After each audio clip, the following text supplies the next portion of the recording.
Jai Shri Mataji. Good morning, everyone. Let's bow down to Shri Mataji, raise our Mother Kundalini, and put Bandhan.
Shri Ganesh Mantra.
Let us bring our attention on our Muladhara chakra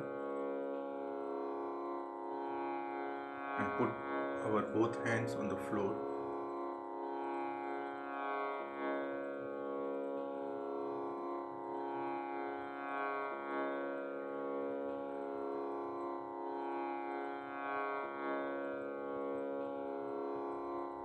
Shri Mataji,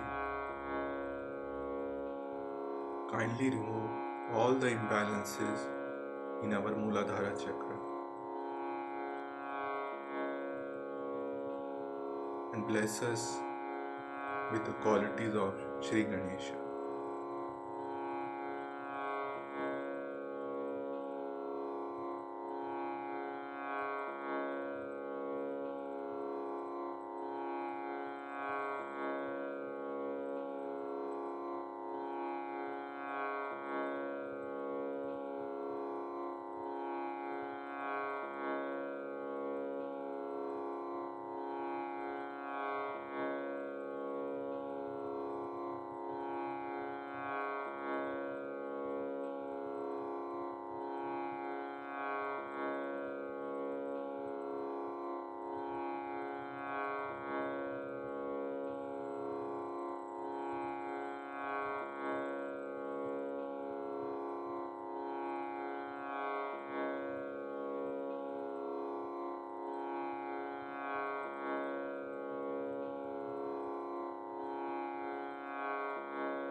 let us bring our hand back on the lap.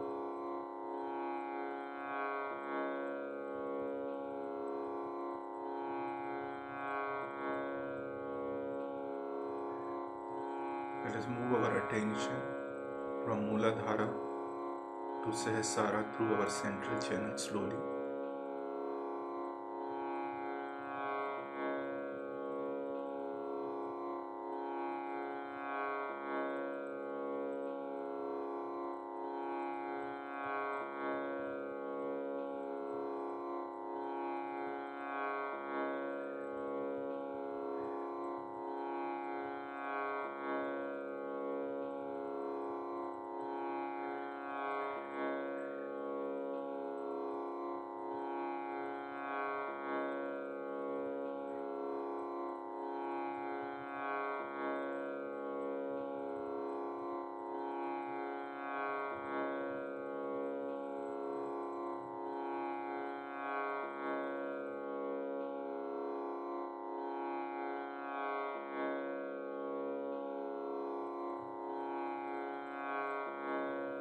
Keep our attention on our Sahasrara.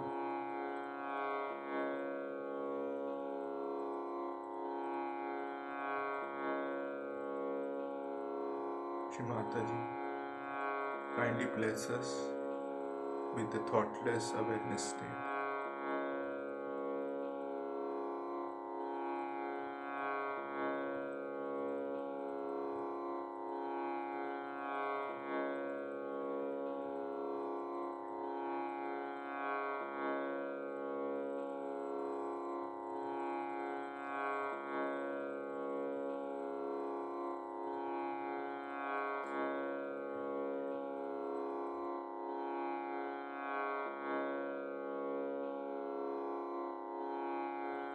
Let us listen to Shri Mataji's speech.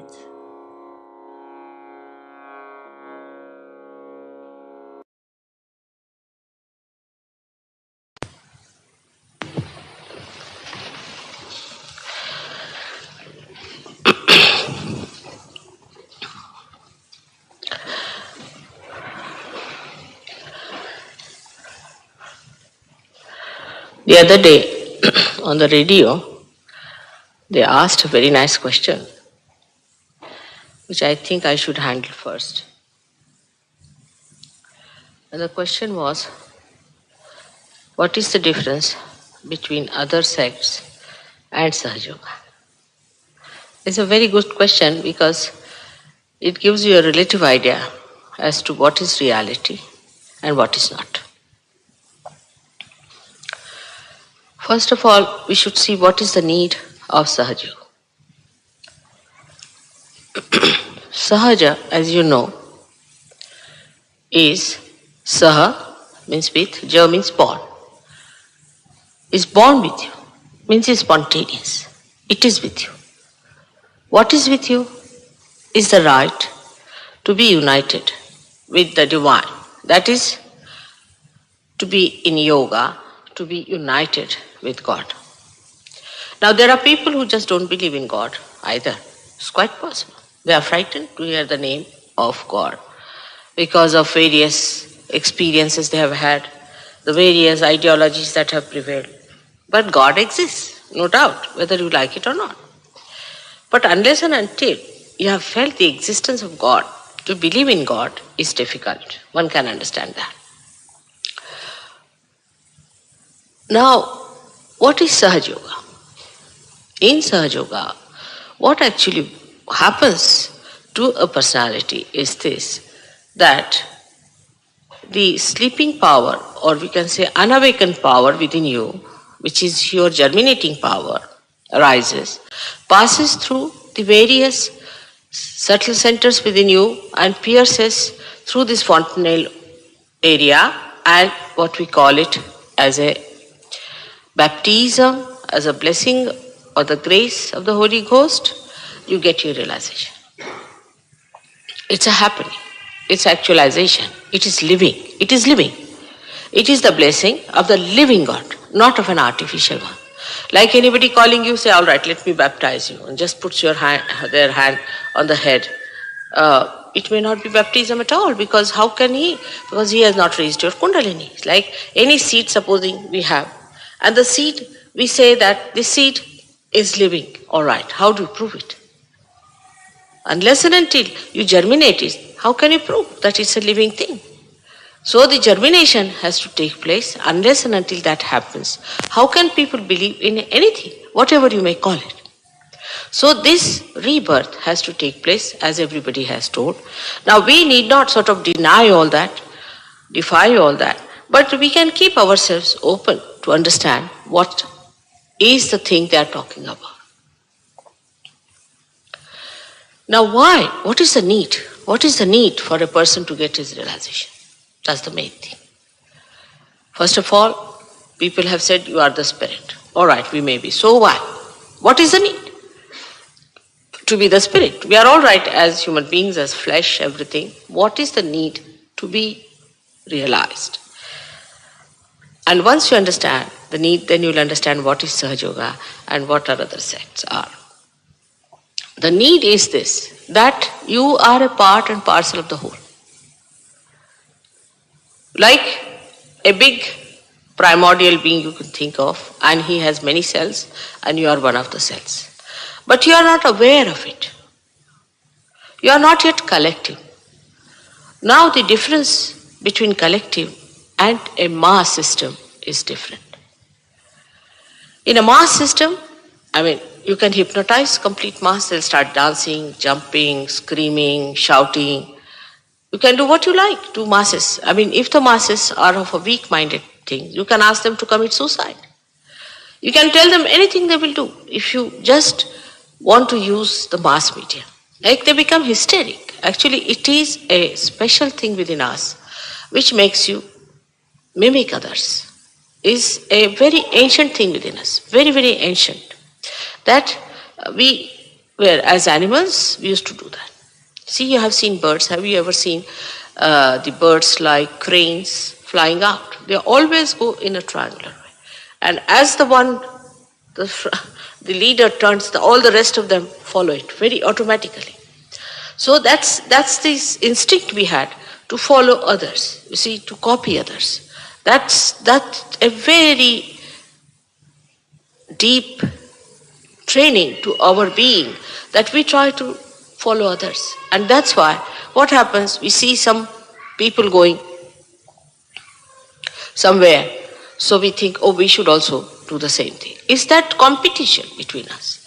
See, this competitiveness has also come from the same seed within us of copying others.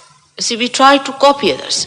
Like clubbing now, we have a club, say, club of people who dress up like white suits and things, and there are clubs with the certain type of dress, or you can find, as I last time told you, yards and yards of black suitings. You see walking in elite societies. It's just clubbing, you just want to club it together, put it together. Then uniforms are there, and then you have to wear the uniforms, and you sort of feel that you are a part of the mass. It's a part of the mass now. Again, this is a mass thing. But Sahaja Yoga is a collective thing.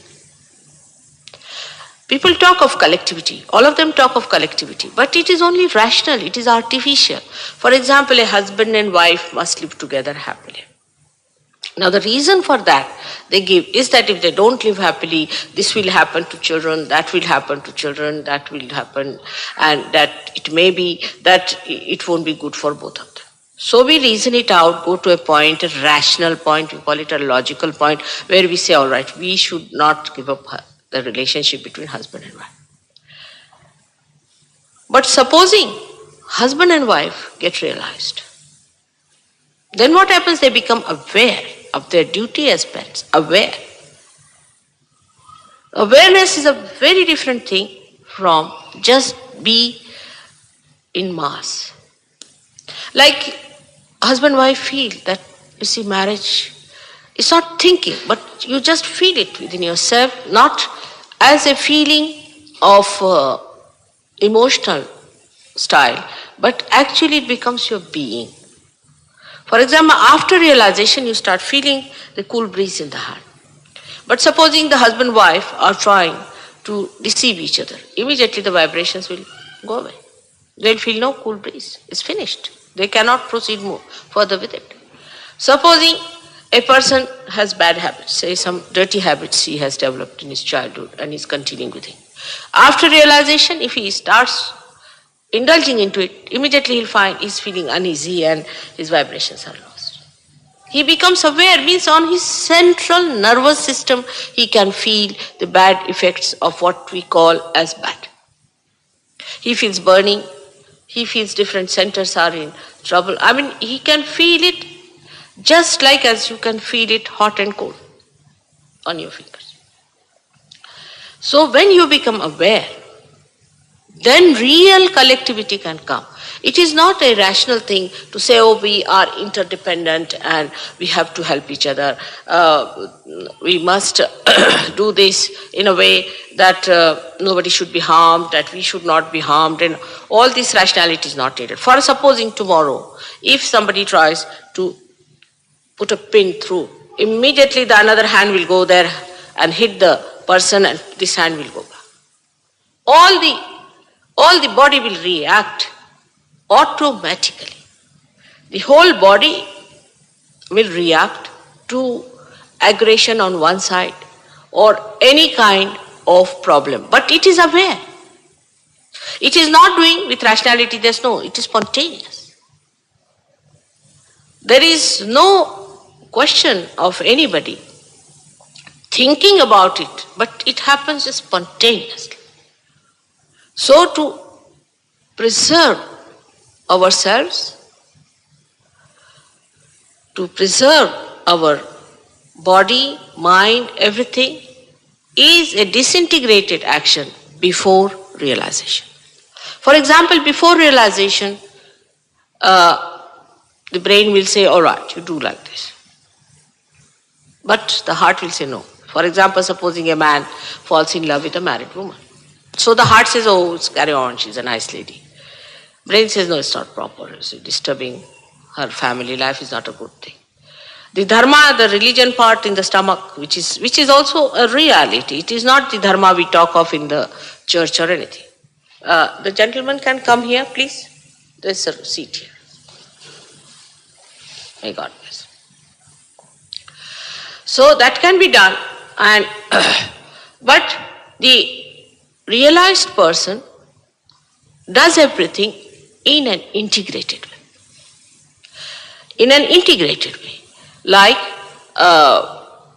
if he is in love with a married lady, immediately he cannot fall also. He cannot fall in love with a married lady. Just will not. He just doesn't do.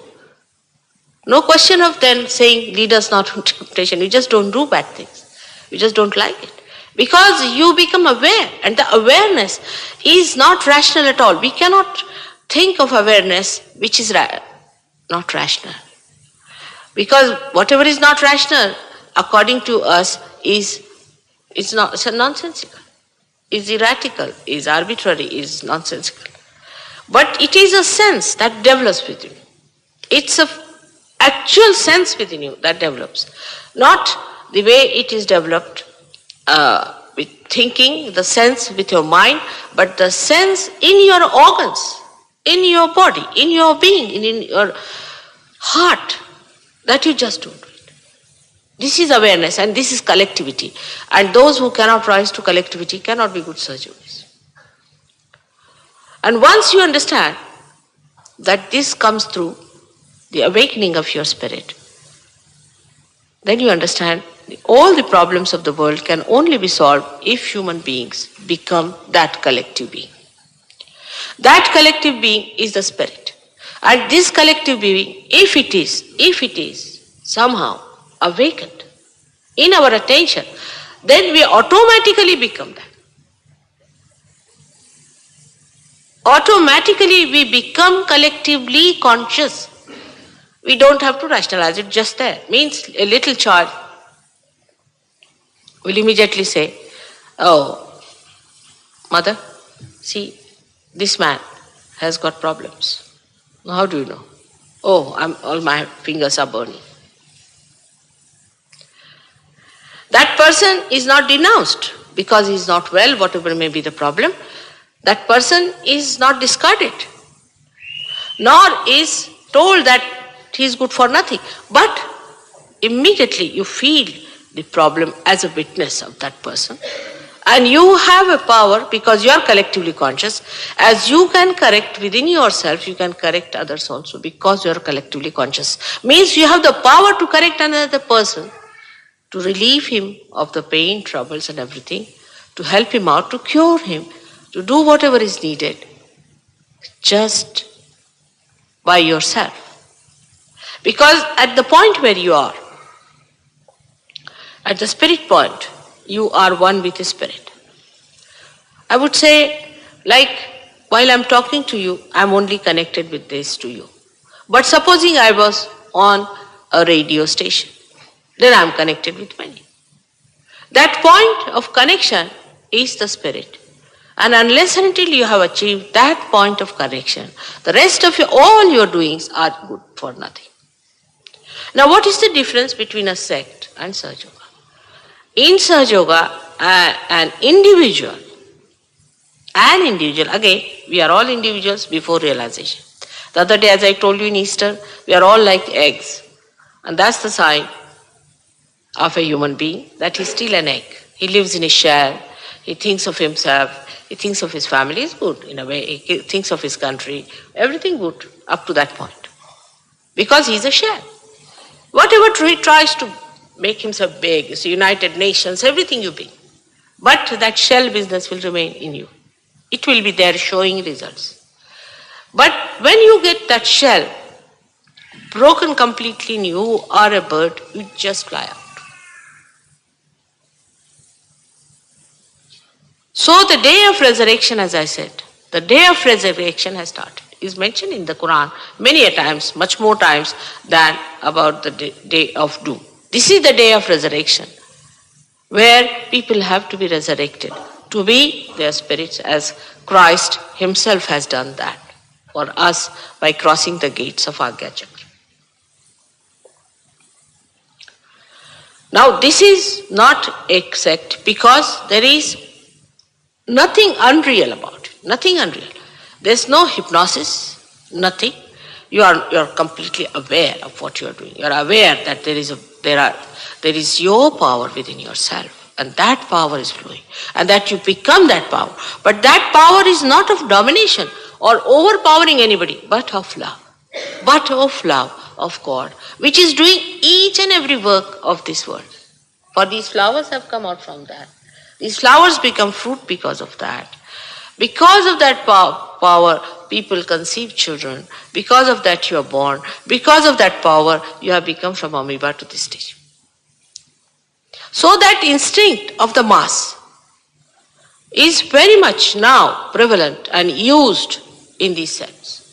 They just give a mass feeling to people that, you see, a competition is set in. First of all, in all these Western cities especially, people are conscious of their money power. So they use that also. So you pay some money. Like on a horse, you pay a certain amount. They pay for a sect. So much money I'll pay. The other says, have you paid so much? I mean, you will be surprised in the elite societies, they talk like that. Oh, these days, I'm having so much of money and I want to go and join a sect, this sect or that sect or that sect. Because a competition is set in. Anywhere you see these musicians and singers when they sing. Actually it was all maneuvered. It was all maneuvered in the beginning, that they get hold of some people who are weak-minded, who do not know their willpower. So to overpower them and use that instinct, that subconscious instinct in them, to excite them. And once they are excited, they all go mad, and they become hysteric. And that hysteria is used today out and out by all the sects. And that's why people are so crazy. If you look at them, you can't believe they are anywhere near God. How can they be? They all look crazy, possessed, mad people. But this collectivity is to be understood in its all dimensions in Sahaja Yoga. This is the second task of Sahaja Yoga, which is more difficult than the first one. To give realization is not at all difficult because it's a natural thing, it is within you, the time has come, the blossom time is there, you get realization without much difficulty. If not in one sitting, in second sitting you will get it, no doubt. But to establish you as a collective cell of the whole is a very difficult thing. And unless and until you are that, you are thrown out of the whole. If you don't become aware of it, you are just thrown out. Now, collectivity in Sahaja Yoga does not mean that you wear some kind of dresses, all of you wearing same kind of dresses, or doing the same type of thing, or jumping, or any such thing which has no sensible logic in it. It is the collectivity that you feel within yourself, that nearness you feel, not emotionally. Also, I would say, people think it's an emotional attachment to people. It's not emotionally also. It is beyond emotions, it is beyond thought, it is the spirit. Because everybody has got this spirit in them. Only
Mahamantras.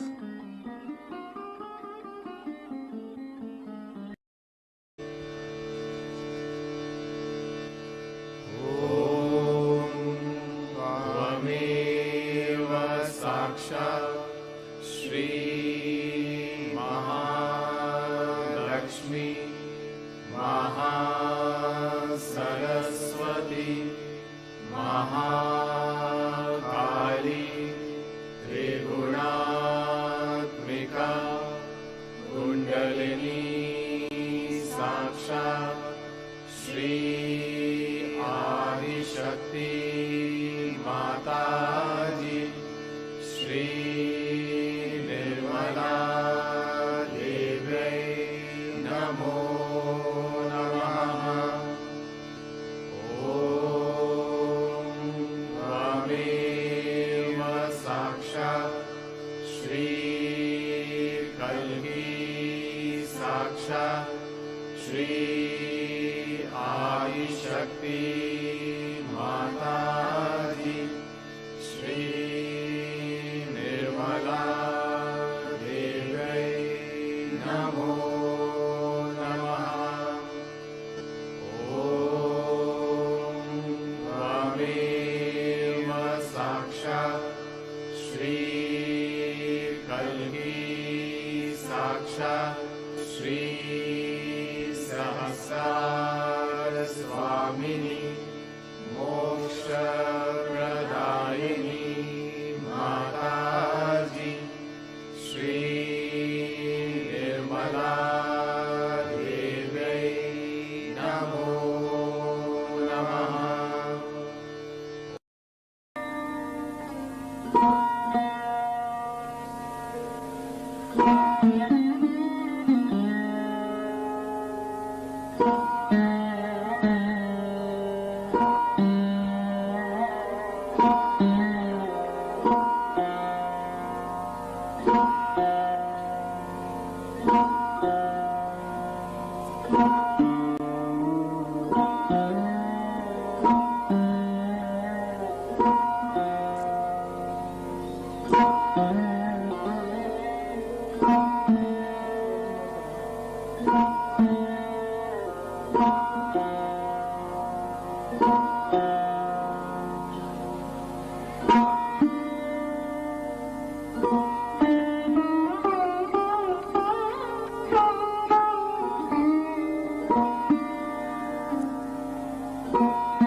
Thank you, Shri Mataji, for this opportunity that we can do collective morning meditation.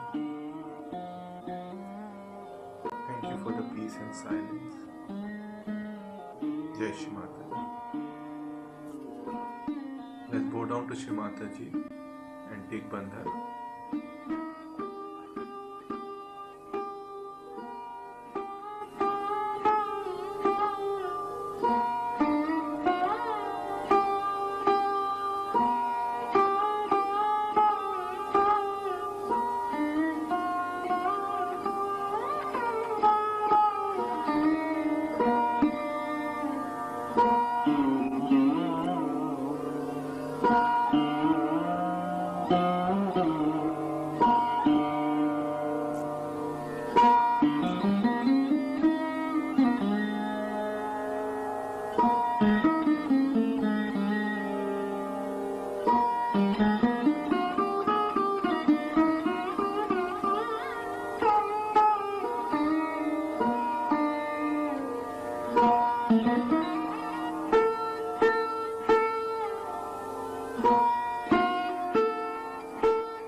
We will continue our morning meditation, same time, 6 a.m. tomorrow. Yes,